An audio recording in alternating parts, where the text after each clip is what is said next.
ISI ಯಾವ ರೀತಿ ಸಂಚಲನ ಮಾಡಿತ್ತು? ಗುಪ್ತಚರ ಇಲಾಖೆ ಅಲರ್ಟ್ ಆಗಿದೆ.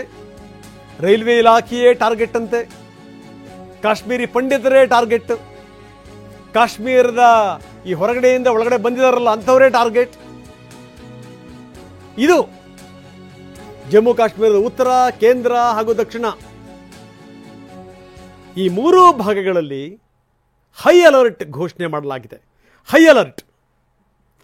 ಪ್ರವಾಸಿಗರನ್ನ ಇಲ್ಲಿ ಟಾರ್ಗೆಟ್ ಮಾಡಬಹುದು, ಪಂಡಿತರನ್ನ ಟಾರ್ಗೆಟ್ ಮಾಡಬಹುದು. ರೈಲ್ವೆ ಇಲಾಖೆ, ರೈಲಿನಲ್ಲಿ ಪ್ರಯಾಣ ಮಾಡುವಂಥವರು ಅಂಥವ್ರನ್ನ ಟಾರ್ಗೆಟ್ ಮಾಡಬಹುದು.